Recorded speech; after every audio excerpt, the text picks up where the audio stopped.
The hunger gnawed at Clara Summers' belly as she clutched her daughter's tiny hand, the child's whimpers cutting deeper than any knife could. The Dakota Territory winter of 1876 showed no mercy to a widow with nothing but a gold band and fading memories. Clara's fingers trembled as she approached Harrington's general store in the dusty town of Whitetail Creek.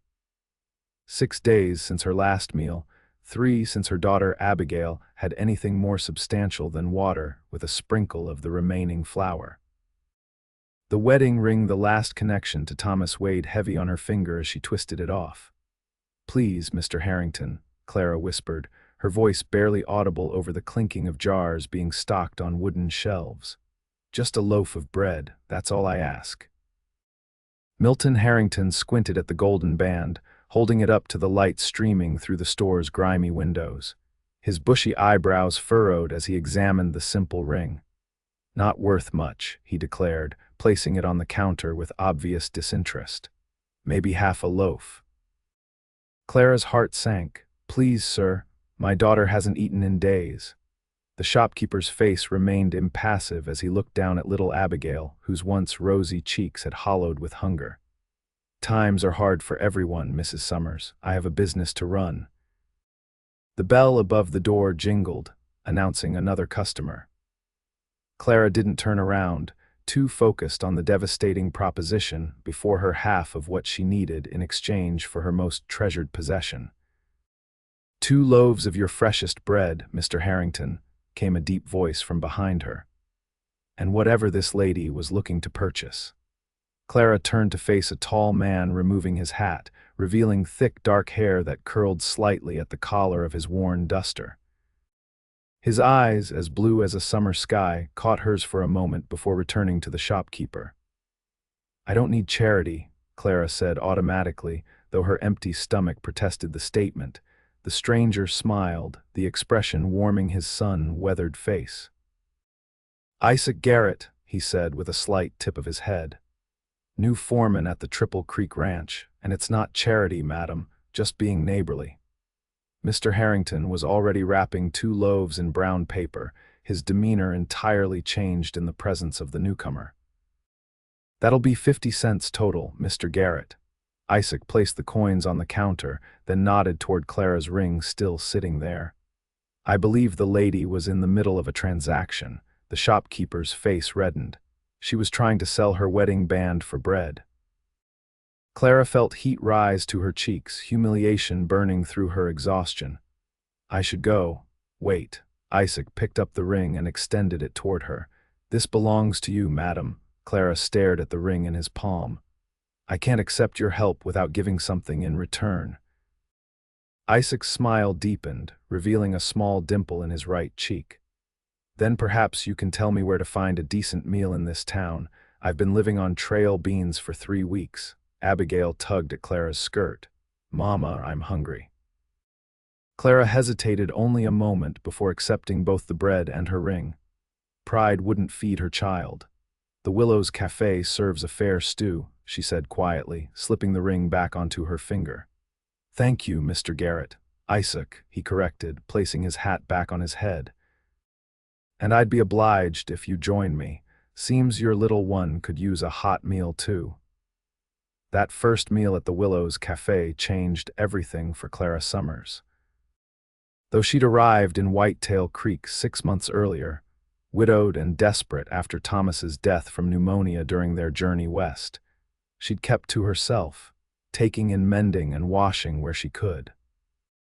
The harsh winter had depleted her meager savings and brought her to the brink of starvation. Isaac listened as she hesitantly shared her story over bowls of venison stew, Abigail falling asleep against her mother's side after finally having a full belly. "My husband had dreams of starting a ranch," Clara explained, absently stroking her daughter's hair. "We sold everything in Pennsylvania to come west. He didn't even live to see the territory." Isaac nodded, his expression solemn. "The West isn't kind to dreamers who aren't prepared. But it rewards those who persevere." "I'm not sure how much more perseverance I have in me," Clara admitted. "The cabin we're staying in barely keeps out the wind. The owner of the land has been letting us stay in exchange for tending his chickens, but he's returning in the spring. A woman alone out here faces impossible odds, Isaac agreed. But you've made it this far. Clara looked down at her sleeping daughter. Not without cost. Triple Creek is looking for a cook, Isaac said after a thoughtful pause. The men are tired of my burned biscuits. The ranch provides a cabin for workers, small but solid. It would see you through until you decide what's next. Clara studied the man across from her. He didn't wear the hardness she'd come to expect from the men of the frontier. There was something steady in his gaze that reminded her of Thomas, a dependability that had become rare in her world. "Why would you help us?" she asked directly. Isaac smiled that warm smile again. "My mother raised me to believe we're put on this earth to lift each other up when we stumble." He glanced at Abigail. Besides, no child should go hungry when there's bread to be had. 3 days later, Clara and Abigail arrived at Triple Creek Ranch in a wagon driven by Isaac. The sprawling property sat nestled in a valley with mountains rising majestically in the distance. Cattle dotted the winter-brown grasslands, and smoke curled from the chimney of a substantial main house. "Mr. Davidson runs the tightest operation in the territory," Isaac explained as they approached. "He's fair but expects honest work. The men's quarters and cookhouse are over there." He pointed to a long, low building. "And that'll be your cabin." Clara followed his gesture to a small but well-maintained structure near a copse of trees. It was nothing grand, but compared to the drafty shelter they'd been occupying, it looked like a palace. "Will Mr. Davidson mind having a child on the property?" Clara asked, suddenly nervous. "He's got 3 grandchildren who visit every summer. As long as Abigail stays clear of the corrals and the cattle, there won't be any issue." Isaac brought the wagon to a stop before the main house. "Besides, once he tastes food that isn't burned or oversalted, he might just adopt you both himself." Clara couldn't help but laugh, the sound surprising her. It had been months since she'd found anything humorous. Frank Davidson was a barrel-chested man in his 60s, with a shock of white hair and piercing eyes that assessed Clara with businesslike efficiency. He asked about her experience cooking for large groups, nodded with satisfaction when she explained she'd helped run her father's boarding house back east, and offered her a month's trial. 3 meals a day for 12 men, plus lunch packed for those out with the herd, he explained, scratching notes in a ledger. "Sundays are lighter, just breakfast and supper. You'll have staples delivered from town monthly, and there's a garden come spring. Pay is $20 a month plus the cabin and provisions for you and your girl." It was more than Clara had dared hope for. "Thank you, sir. I won't disappoint you." Davidson's stern expression softened slightly. "Garrett vouches for you, and that means something here." The man's judgment is as solid as they come. He glanced at Isaac, who stood respectfully by the door. "Show them to their quarters and introduce Mrs. Summers to Eliza. She can help get things sorted." The cabin was simple, but sound a main room with a cook stove, a table with 4 chairs, and a small bedroom with a bed that would easily fit both Clara and Abigail. There was even a braided rug on the plank floor and curtains at the windows. "Eliza is Mr. Davidson's housekeeper," Isaac explained as he brought in their few belongings. "She oversees the main house but used to run the cookhouse before her arthritis got too bad. She'll show you the ropes." Abigail had already climbed onto the bed, jumping experimentally. "Mama." "It doesn't creak." Clara gave her a warning look but couldn't suppress her smile. "Thank you, Mr. Garrett. I don't know how I'll ever repay your kindness." "Isaac," he reminded her, "and you can repay me by making biscuits that don't double as horseshoes." His eyes crinkled with good humor. "I should warn you the men will be suspicious at first. They don't take to change easily, but feed them well and they'll defend you with their lives." Clara's first day in the cookhouse confirmed Isaac's warning. The ranch hands filed in for breakfast with wary expressions, eyeing the newcomer suspiciously. They mumbled thanks for plates piled with flapjacks, bacon, and eggs, then ate in near silence, casting occasional glances at Clara as she worked. Only Isaac greeted her warmly, complimenting the meal with genuine appreciation. "Best breakfast I've had since leaving home," he declared loudly enough for all to hear. "The men who don't finish their plates don't deserve seconds." That broke the ice somewhat, prompting a few chuckles and increased appetites. By lunchtime, when Clara served thick ham sandwiches, apple slices, and molasses cookies for the men to take with them, the atmosphere had thawed further. Supper, a hearty beef stew with dumplings and fresh bread, earned her the first smiles and direct compliments. "Madam, I'd ride through a blizzard for those dumplings," admitted a weathered cowhand named Hank, tipping his hat as he left the cookhouse. As weeks passed, Clara settled into the rhythm of ranch life.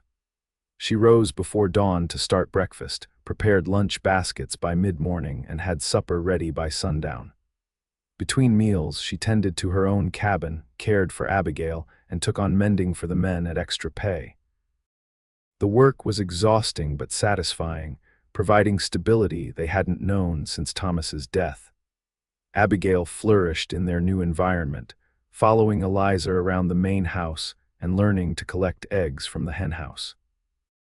She developed a particular attachment to Isaac, who always seemed to have time to lift her onto his horse for a gentle walk around the yard or whittle small wooden animals for her growing collection. "Your little girl's got quite the admirer," Eliza commented one afternoon as she and Clara snapped beans on the cabin's small porch. The older woman's gnarled hands moved with practiced efficiency despite her arthritis. "That man's got a soft spot for children." Clara watched as Isaac patiently showed Abigail how to form a lasso with a small length of rope. "He's been very kind to us both." Eliza's knowing eyes studied Clara's face. "He looks at you when you're not watching. Not in the way those other fool men do, like you're just a woman cooking their meals. He looks at you like he's trying to figure out a puzzle he very much wants to solve." Heat rose to Clara's cheeks. "He feels responsible for us because he helped us get here, nothing more." "Hum," Eliza hummed, unconvinced. "That man turned down Lucille Peterson 3 times and she's the prettiest girl in the county. Says he's waiting for something real." Clara focused intently on the beans, uncomfortable with the direction of the conversation. She'd buried her heart alongside Thomas, or so she'd believed. Yet sometimes, catching Isaac's smile across the cookhouse or watching him with Abigail, she felt something stir within her that both frightened and exhilarated her. Spring arrived with an explosion of wildflowers across the valley and a renewed energy throughout the ranch. Cattle drives began, taking most of the men away for days at a time. During one such absence, Clara was tending the newly planted kitchen garden when she heard approaching hoofbeats. Isaac rode into view, his horse lathered from hard riding. Clara stood, brushing soil from her apron, surprised to see him return early from the drive. "Everything all right?" she called as he dismounted. "Rattlesnake got one of the horses," he explained, removing his hat to wipe his brow. "I'm heading back with replacements after I grab some supplies." Clara nodded. "I can pack you some food." "Much obliged." He fell into step beside her as they walked toward the cookhouse. "How are you settling in? It's been nearly 2 months now. Better than I could have hoped," Clara admitted. "Mr. Davidson offered to make the position permanent yesterday. Says the men are working harder now that they're properly fed." Isaac's face split into a wide smile. "That's wonderful news. I told him he'd be a fool to let you go." Clara glanced at him, catching the warmth in his eyes. "It's all because of you. If you hadn't been in that store that day." "If I hadn't been there, someone else would have helped," Isaac said with a certainty Clara didn't share. "No," she said firmly, "no one else did help.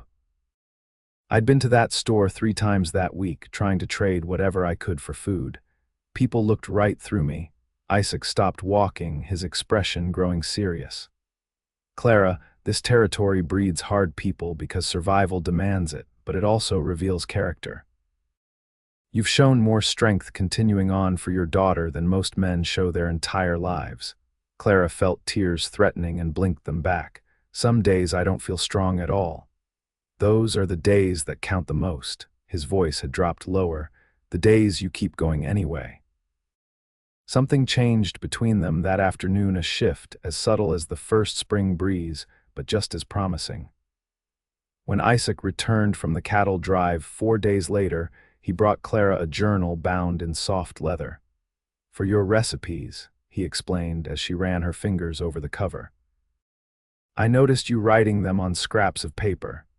It was such a thoughtful gift, so perfectly suited to her needs, that Clara was momentarily speechless. "Thank you," she finally managed, holding the journal close. "I was thinking," Isaac said, his hat in his hands, "Sunday after next is the spring social in town. There's dancing and good food. I wondered if you and Abigail might like to attend with me." Clara's heart fluttered in a way she'd almost forgotten. We would like that very much." The day of the social arrived warm and clear. Clara wore her best dress, a blue calico she'd carefully mended, and adorned with fresh lace collar she'd traded 3 apple pies to obtain. Abigail twirled in a dress Clara had sewn from fabric Eliza had given her, her dark curls tamed into ribboned braids. "You look like a princess, Mama," Abigail declared as Clara pinned her hair up. "And you look like an angel," Clara replied, dropping a kiss on her daughter's head. When Isaac arrived with the wagon, Clara's breath caught at the sight of him in his Sunday best, a clean dark suit, white shirt, and string tie. His usually unruly hair was neatly combed, and he'd clearly taken extra care with his appearance. "You ladies look beautiful," he said, helping them into the wagon with a gallantry that made Abigail giggle. The town of Whitetail Creek had transformed for the occasion. Lanterns hung from every available post, tables laden with food lined the street, and a platform had been erected for the musicians. Clara couldn't help but contrast the festive atmosphere with her desperate situation just months before. "Mrs. Summers, is that you?" Milton Harrington approached as they tied up the wagon, his voice overly friendly. "Why, you're looking well." Clara nodded politely, though her stomach tightened at the memory of their last encounter. "Mr. Harrington, I hear you're cooking up at Triple Creek now," he continued, his eyes darting to Isaac. "Good position, that." "The best cook in the territory," Isaac said firmly, placing a protective hand at the small of Clara's back. "If you'll excuse us, Mr. Harrington, I promised these ladies some lemonade." As they walked away, Clara whispered, "You didn't have to do that." "Do what?" Isaac asked innocently. "Stand up for me, make him uncomfortable." Isaac's expression grew serious. "Men like that need reminding that fortunes change. The woman he wouldn't help is now essential to the most prosperous ranch around." He smiled down at her. "Besides, you are the best cook in the territory." The evening unfolded like something from Clara's forgotten dreams. They shared a meal at long tables with other ranchers and townspeople, Abigail making fast friends with other children. When the music started, Isaac led Clara to the dance floor, his hand warm and steady around hers. "I should warn you," Clara said as they took their positions, "I haven't danced since before Abigail was born." "Lucky for you, I'm an excellent teacher," Isaac replied with a wink. He was right. His confident lead made it easy to follow, and soon Clara was laughing as they twirled among the other dancers. For those precious moments, the weight of the past years lifted from her shoulders. She wasn't a struggling widow fighting for survival. She was simply a woman enjoying the company of a man whose eyes never left her face. Later, as the evening wound down and Abigail slept against Clara's shoulder, Isaac drove them slowly back to the ranch under a canopy of stars. "Thank you," Clara said softly. "Tonight was exactly what Abigail and I needed." "What about what you need, Clara?" Isaac asked, his voice equally quiet in the darkness. Clara considered the question. "For so long, Abigail's needs have been all that mattered. That's not what I asked." There was a gentle persistence in his tone. Clara took a deep breath. "I need to feel safe, to know tomorrow won't bring some new disaster we can't overcome." Isaac was silent for a moment. "Is that all?" The wagon rumbled over a small bridge, the sound of water flowing beneath them filling the momentary pause. "No," Clara admitted. "I need to feel like more than just a survivor. Sometimes I want to remember what it's like to be a woman with hopes of her own." Isaac's hand found hers in the darkness.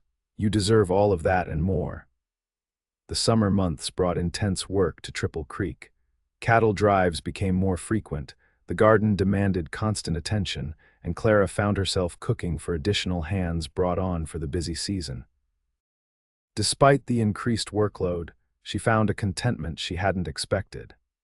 Abigail grew tan and healthy, making friends with the children from neighboring ranches and learning to ride a gentle pony Isaac selected especially for her.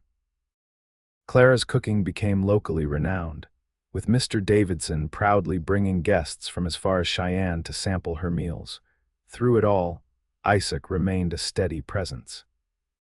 When at the ranch, he took his meals in the cookhouse like the other men, but often lingered afterward, helping Clara clean up while they talked about everything and nothing. On Sundays, he frequently invited Clara and Abigail to ride with him to a picturesque spot near the creek, or accompanied them to church in town. They weren't formally courting, neither had put such a name to their growing relationship, but the ranch hands exchanged knowing looks when Isaac brought Clara wildflowers, or when she set aside the best portions of pie for him. "You should tell him how you feel," Eliza advised one August afternoon as they preserved peaches from the orchard. "Men like him don't come along often in these parts." Clara wiped perspiration from her brow with her apron. "I'm not sure what I feel, Eliza. Thomas has been gone barely a year." "The heart knows its own timing," the older woman said with the confidence of experience. "Your Thomas wouldn't want you and that child alone forever." "It's not that simple," Clara protested. "Isaac has his whole life ahead of him. He should find a young woman who can give him children of his own, not a widow with stuff and nonsense," Eliza interrupted, her arthritic hands firmly sealing another jar. "That man watches you like you're the sunrise after the longest night of the year. Don't be a fool, girl." Clara's chance to consider Eliza's advice came sooner than expected. That evening, as she tucked Abigail into bed, a knock came at the cabin door. Isaac stood on the porch, still in his work clothes, his expression uncharacteristically serious. "I'm sorry to disturb you so late," he said. "I need to speak with you." Clara's heart dropped. "Is something wrong?" "Not wrong exactly." He glanced past her to where Abigail was calling goodnight. "May I come in? Or we could sit on the porch if that's more proper." "The porch is fine," Clara said, stepping outside and pulling the door nearly closed. She sat on the small bench and Isaac joined her, leaving a respectful distance between them. "What is it?" Isaac removed his hat, turning it in his hands. "Mr. Davidson offered me a partnership in the ranch today." "Isaac, that's wonderful news," Clara exclaimed, genuinely pleased for him. He nodded. "It's a generous offer. I'd oversee the northern section, build my own house there. Eventually, when he retires, I'd take over the whole operation." "You've certainly earned it. Everyone respects you." "It would mean staying here permanently," Isaac continued. "Putting down roots." Clara nodded, uncertain where the conversation was heading. "I thought that's what you wanted." "It is." Isaac finally looked directly at her, his blue eyes intent in the fading light. "But not alone." Clara's breath caught as understanding dawned. "I should have practiced this," Isaac said with a self-deprecating smile. "I had it all planned out, a proper courtship, flowers, maybe a ring before I said anything." He took a deep breath. "But when Davidson made his offer, all I could think was that none of it would mean anything if you weren't part of it." "Isaac, please, let me finish before I lose my nerve entirely." He moved closer, taking her hand in his. "I've been in love with you since I saw you in that store, standing so proud even when you were at your lowest. Every day since then has only deepened those feelings. I love Abigail like she's my own. I want to build a life with both of you." Tears welled in Clara's eyes.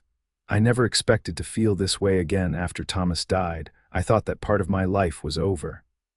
And now, Isaac's voice was barely above a whisper. Clara looked at their joined hands.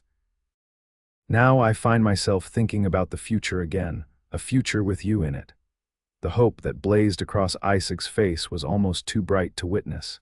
Is that a yes? It's that I need a proper courtship first, Clara said with a tearful laugh. Abigail and I both need time. But yes, Isaac Garrett, my heart is yours already. Isaac's answering smile outshone the emerging stars.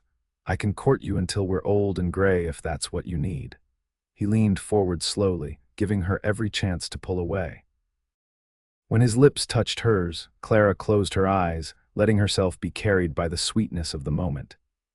It was a gentle kiss, full of promise rather than passion, but it awakened something in Clara that had been dormant for too long. When they parted, Isaac rested his forehead against hers.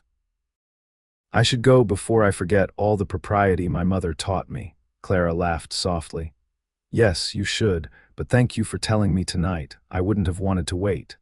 True to his word, Isaac began a proper courtship the very next day. He arrived at breakfast with a bunch of wildflowers for Clara and a wooden horse he'd carved for Abigail. He spoke with Mr. Davidson, who heartily approved of the match, and began making plans for the house he would build on the northern section of the ranch. Nothing too grand at first, he explained as he showed Clara the rough sketches one Sunday afternoon. They sat by the creek, watching Abigail wade in the shallow water. But room to expand as needed. Clara studied the drawings. 3 bedrooms. Isaac looked suddenly uncertain. I thought one for us, one for Abigail, and one for... He trailed off, color rising in his cheeks. For future children, Clara finished softly. If you want that, he said quickly. I'd be happy with just the 3 of us, but I'd also welcome more little ones with your eyes and smile. Clara's heart swelled at the vision he painted. I'd like that too. Abigail has always wanted siblings. Their courtship progressed through the golden days of late summer and into the fiery splendor of autumn. Isaac took Clara and Abigail to the harvest festival, proudly introducing Clara as his intended to those who hadn't already heard the news. They began Sunday suppers with Mr. Davidson and Eliza, forming a family circle that felt increasingly natural. One crisp October evening, as golden leaves drifted from the cottonwoods, Isaac asked Clara to accompany him to the building site of their future home. The foundation is laid, he explained as he helped her from the wagon. I wanted you to see it before winter sets in and delays construction. Clara was touched by his eagerness to include her in every step. She followed him to where the outline of a substantial house was taking shape, stone foundation already rising from the ground. It's going to be beautiful, she said, imagining the home that would stand there by this time next year. There's something else I wanted to show you. Isaac led her to a large oak tree that stood sentinel near where the front porch would be. At its base sat a small wooden box. I've been meaning to do this properly. Clara watched, confused, as he picked up the box and turned to her. The setting sun gilded his features as he dropped to one knee before her. Clara Summers, he said, opening the box to reveal a delicate gold ring set with a small diamond. I've loved you since the moment I saw your courage in the face of despair. I want to spend the rest of my life making sure you never know such hardship again. Will you marry me? Tears sprang to Clara's eyes as she looked from the ring to the man holding it. Yes, she whispered. Then louder, yes. Isaac slipped the ring onto her finger, then stood to gather her in his arms. This kiss was different from their first, deeper, filled with the promise of a shared future and the love that had grown between them. I want to be married before winter sets in, Isaac murmured against her hair. I know the house won't be ready, but we could live in your cabin until spring. Clara nodded against his chest. I'd like that. A small ceremony, just those closest to us. They were married on the first Sunday of November 1876 in the small white church in Whitetail Creek. Clara wore a new dress of deep blue wool, with Abigail beside her in matching fabric. Isaac, resplendent in a new suit, couldn't take his eyes off his bride as they spoke their vows before the minister.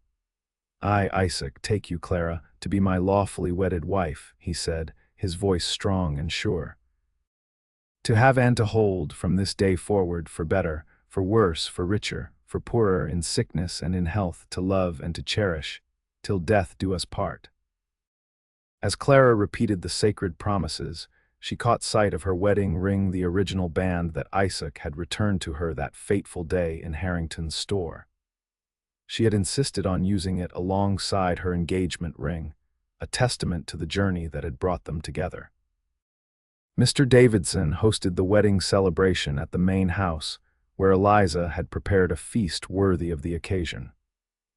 The ranch hands presented the couple with a handcrafted hope chest, while Davidson himself gave them a fine set of dishes imported from back east.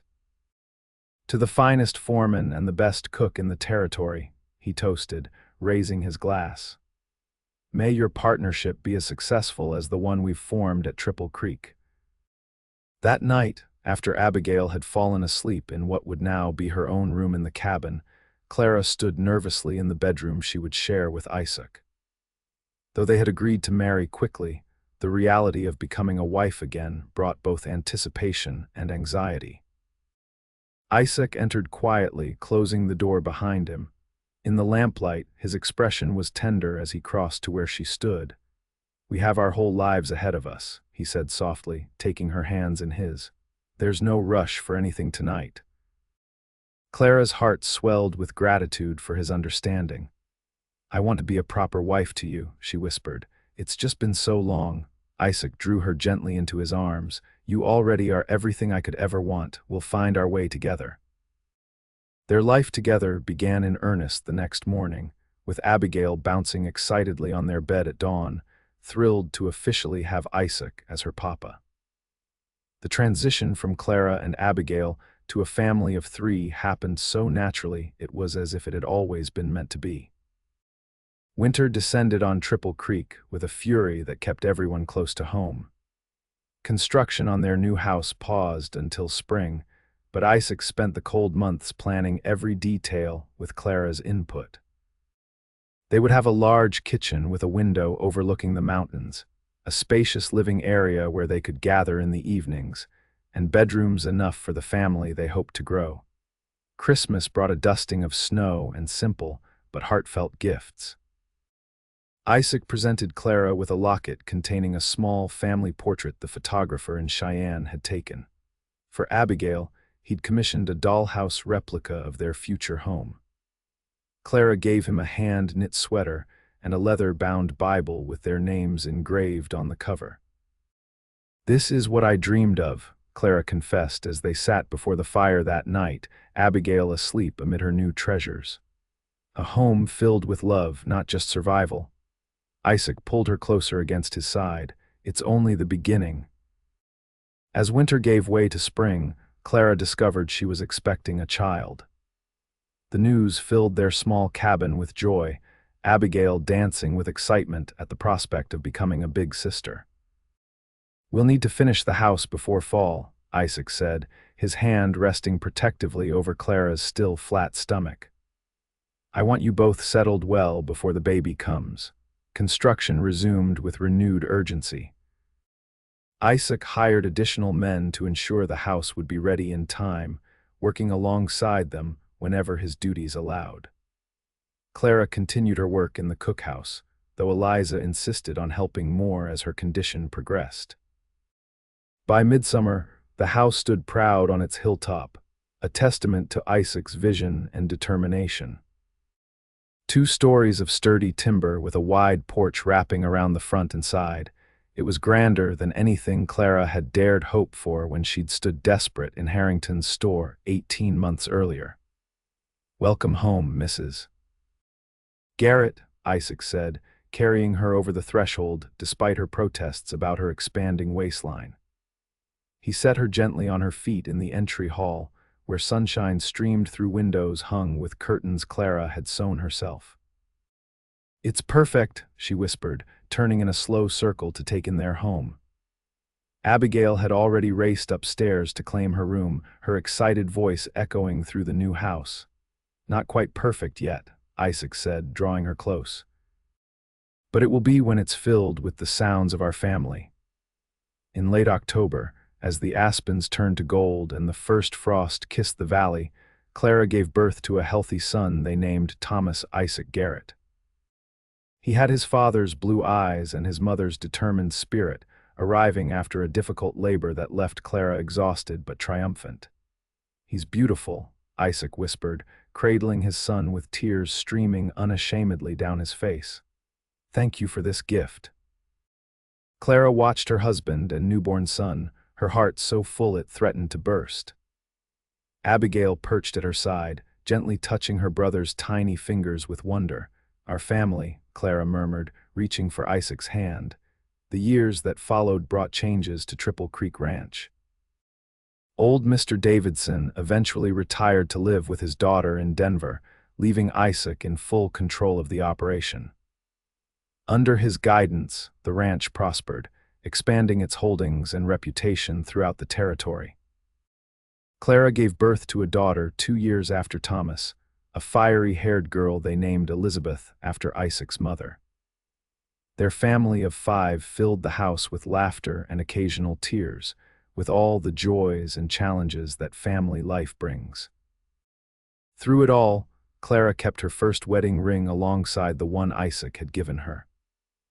When Abigail turned 16 and began receiving attention from the son of a neighboring rancher, Clara took her daughter aside and shared the story of that desperate day in the general store. "I was at my lowest point," she explained, showing Abigail the simple gold band. "I thought I was sacrificing my past for your future. Instead, I found both." "Do you ever miss my real father?" Abigail asked hesitantly. Clara smiled gently. "Your father will always have a place in my heart."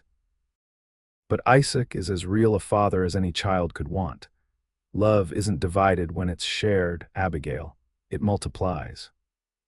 On their 10th wedding anniversary, Isaac surprised Clara with a journey to San Francisco, a city she had dreamed of seeing but never imagined visiting. They left the children in Eliza's capable hands and traveled by train through landscapes Clara had only read about in books. "I've been saving for this since before we were married," Isaac confessed as they watched the Pacific Ocean for the first time, its vastness beyond anything Clara had imagined. "I wanted to show you that the world is larger than our valley, beautiful as it is." Clara leaned against his shoulder, the salt breeze tangling her hair. "The world could offer me nothing more precious than what I already have with you." Isaac turned to face her, taking both her hands in his. The decade had added silver threads to his dark hair and lines of experience around his eyes, but his smile remained as warm as the day he'd returned her ring. "Do you ever think about that day in the store?" he asked. "How different our lives might have been if I hadn't walked in at that moment." Clara nodded. "I believe some things are meant to be, Isaac. If not that day, perhaps another. Our souls were looking for each other." "I knew the moment I saw you," he said, bringing her hands to his lips, "even before I understood what I was feeling." Something told me my future was standing right there, trying to sell her wedding ring for bread. Clara laughed softly. "And now that poor widow is the wife of the most successful rancher in the territory. Life takes unexpected turns." "The best kind," Isaac agreed, drawing her into his embrace as the Pacific waves crashed against the shore, a fitting backdrop to the love that had carried them through hardship to happiness. Upon returning to Triple Creek, they found the ranch thriving under the temporary management of their foreman. Young Thomas, now 9, had developed his father's knack for horses, while 7-year-old Elizabeth showed Clara's talent in the kitchen. Abigail, at 19, had formally begun courting the neighbor's son, her future bright with possibilities her mother could only have dreamed of during those dark days after her first husband's death. As the years continued to pass, Triple Creek Ranch became known not only for its fine cattle, but as a place where those down on their luck could find honest work and a fresh start. Isaac and Clara never forgot the circumstances that had brought them together, and their generosity became legendary throughout the region. On the 20th anniversary of their meeting, Isaac led Clara to the old oak tree that now shaded their front porch. its branches spreading wide above the home where they had raised their family. "I buried something here the day I proposed to you," he explained, kneeling stiffly, the years of hard work beginning to tell on his joints.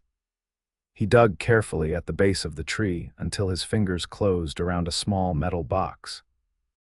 Clara watched curiously as he brushed away the dirt and opened the tarnished container. Inside lay a piece of paper, yellowed with age but carefully preserved. "What is it?" she asked as he handed it to her. "The receipt from Harrington's store," Isaac said softly, "for 2 loaves of bread."